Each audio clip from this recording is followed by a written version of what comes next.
Shalom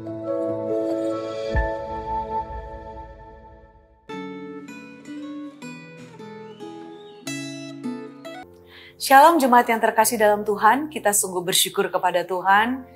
Sudah hampir kita mengakhiri tahun ini, saudara.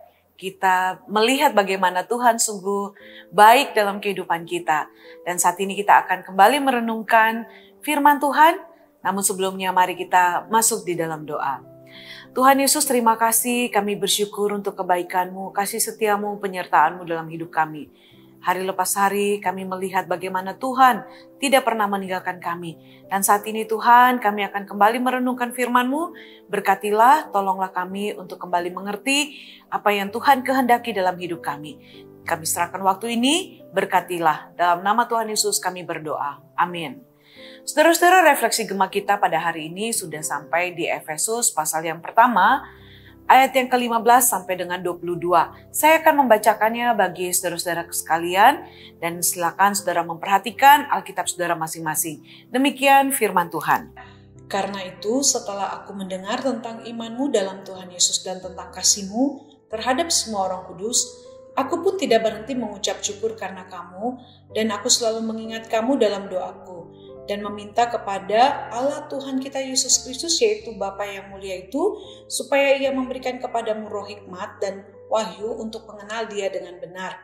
Dan supaya Ia menjadikan mata hatimu terang, agar kamu mengerti pengharapan apakah yang terkandung dalam panggilannya, betapa kayanya kemuliaan bagian yang ditentukannya bagi orang-orang kudus, dan betapa hebat kuasanya bagi kita yang percaya sesuai dengan kekuatan kuasanya yang dikerjakannya di dalam Kristus dengan membangkitkan Dia dari antara orang mati dan mendudukan Dia di sebelah kanannya di sorga, jauh lebih tinggi dari segala pemerintah dan penguasa dan kekuasaan dan kerajaan dan tiap-tiap nama yang dapat disebut, bukan hanya di dunia ini saja melainkan juga di dunia yang akan datang. Dan segala sesuatu telah diletakkannya di bawah kaki Kristus dan Dia telah diberikannya kepada jemaat sebagai kepala dari segala yang ada. Jemaat yang adalah tubuhnya, yaitu kepenuhan Dia yang memenuhi semua dan segala sesuatu. Demikian pembacaan firman Tuhan kita pada hari ini.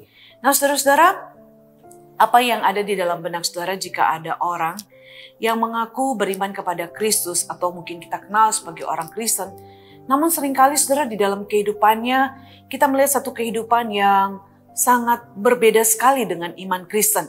Misalnya saudara, seorang suami yang sering kali memukul istrinya dan anak-anaknya, atau mungkin seorang atasan yang selalu menggunakan kata-kata yang kasar kepada bawahannya. Atau juga ada orang-orang Kristen yang mengaku beriman, tetapi sering kali menipu sesamanya hanya untuk mendapatkan keuntungan yang besar. Saudara, apa yang saudara dapat percayai saudara dari pengakuan orang-orang seperti ini yang berkata beriman kepada Tuhan Yesus? Akan tetapi saudara, kehidupan mereka sangat berbeda. Saudara, seharusnya sesuatu hal yang wajar adalah bila kita saudara mengaku bahwa kita sebagai pengikut Kristus, maka kehidupan kita harusnya benar-benar menunjukkan bahwa kita adalah orang Kristen yang taat dan setia kepada Tuhan.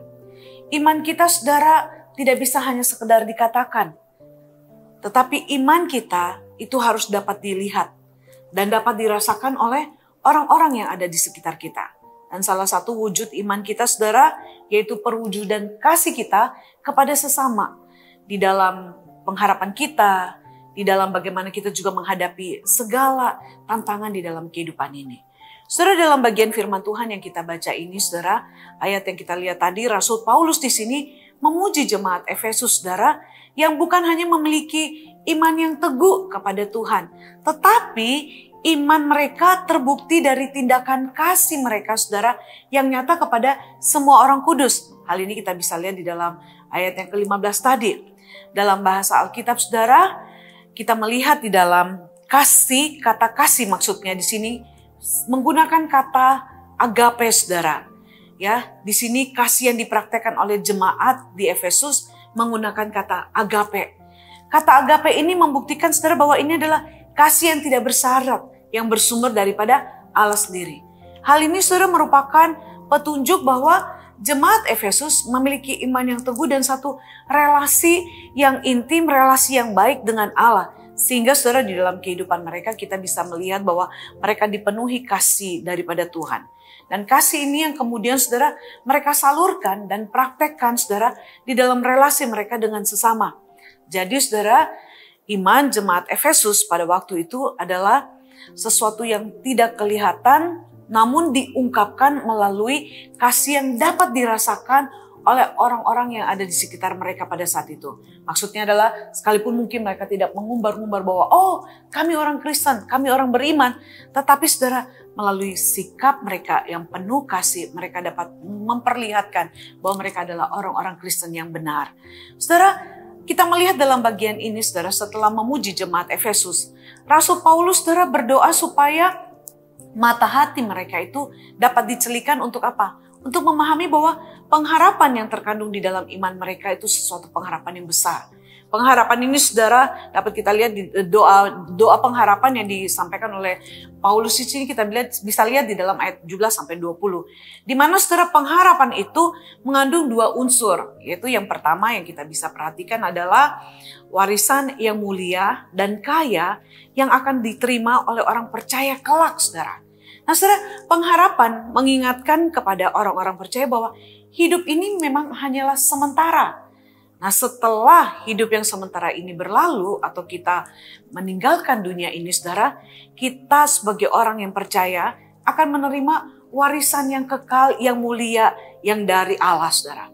Oleh karena itu saudara, di satu pihak orang percaya tidak boleh kecewa dan menyerah saat menghadapi berbagai pergumulan, tantangan, masalah dalam hidup ini. Di pihak lain saudara, kita tidak boleh terlena juga di dalam menikmati kenikmatan atau berkat kehidupan di dalam dunia ini. Karena kita harus sungguh-sungguh berfokus kepada pengharapan yang akan kita terima. Oleh sebab itu di dalam menjalani kehidupan kita harus menjalani satu kehidupan di mana kita memperkenankan hati Allah, di mana nanti kelak kita benar-benar dapat menerima pengharapan yang dijanjikan kepada kita, orang-orang yang beriman, yang hidup benar di mata Allah. Unsur yang kedua, saudara, yang kita bisa lihat, saudara, adalah kuasa Allah yang secara hebat menopang kehidupan orang-orang percaya, orang-orang beriman pada masa kini, saudara. Dalam kehidupan nyata atau di dalam kehidupan kita setiap hari, saudara, kita harus sadar bahwa kita sebagai orang percaya itu tidak lepas dari penderitaan, tantangan, pergumulan dalam hidup ini. Namun satu hal yang sungguh luar biasa bahwa sebagai orang yang hidup di dalam iman, orang yang percaya kepada Tuhan, sekali lagi kita melihat adanya satu pengharapan di mana saudara, ketika kita mengandalkan kuasa Allah yang membangkitkan Kristus dari antara orang mati, maka saudara sebagai orang percaya kita dapat tampil di dalam dunia ini dalam menghadapi setiap tantangan sebagai orang-orang pemenang saudara. Karena kita punya Tuhan yang selalu ada bersama dengan kita. Dan kuasanya itu nyata di dalam kehidupan kita sebagai orang beriman. Sehingga apapun masalah yang kita hadapi, tantangan seberat apapun, pergumulan seperti apapun juga saudara, kita sanggup untuk lewati. Karena kita punya Tuhan yang berkuasa, yang selalu memberikan pengharapan, yang memberi kemenangan kepada kita. Karena itu segala saudara-saudara yang terkasih dalam Tuhan, sebagai orang beriman, mari kita tanyakan kepada diri kita. Apakah kita sungguh-sungguh menjadi orang yang beriman bukan hanya lewat kata-kata kita? Apakah kehidupan kita sudah mewujud nyatakan iman kita saudara? Di mana orang lain yang melihat kehidupan kita, sungguh dapat melihat bahwa kita orang Kristen yang penuh kasih. Orang Kristen yang suka menolong, yang membawa sukacita, yang memberikan damai sejahtera di dalam kehidupan orang-orang yang ada di sekitar kita. Atau apakah kita memudar karena kondisi pergumulan tantangan yang kita hadapi? Jangan sampai saudara, sebagai orang beriman, sebagai orang yang percaya, justru kita harus menunjukkan bahwa kita adalah orang-orang yang berpengharapan, yang bisa menularkan pengharapan dari Kristus itu kepada orang-orang yang ada di sekitar kita. Sehingga saudara, mereka pun dapat mengenal Tuhan Yesus melalui kehidupan kita yang beriman, yang penuh kasih, yang penuh pengharapan di dalam Tuhan Yesus Kristus. Karena itu mari saudara, wujud nyatakan iman kita, kehidupan kita yang beriman, penuh kasih dan penuh pengharapan di dalam Tuhan Yesus Kristus. Agar kehidupan kita dapat memuliakan Tuhan. Amin. Mari kita berdoa. Tuhan Yesus, terima kasih, kami bersyukur bahwa sebagai orang beriman, kami boleh benar-benar menjadi orang-orang yang dapat menularkan, mewujud nyatakan kasih Tuhan. Bahkan Tuhan, kami dapat membagikan sukacita dan pengharapan daripada Tuhan. Karena itu tolong kami Tuhan, agar kehidupan kami benar-benar menjadi kesaksian yang hidup bagi banyak orang. Bukan hanya berkata-kata sebagai orang beriman, tetapi nyata melalui seluruh kehidupan kami, sehingga kami dapat memuliakan Tuhan dan dapat membawa jiwa bagi Tuhan lewat kehidupan yang penuh iman, penuh kasih, dan penuh pengharapan di dalam Tuhan Yesus Kristus. Terima kasih untuk firman-Mu. Di dalam nama-Mu Tuhan Yesus kami berdoa. Amin. Demikian saudara refleksi Gema kita pada hari ini. Tuhan Yesus memberkati saudara sekalian.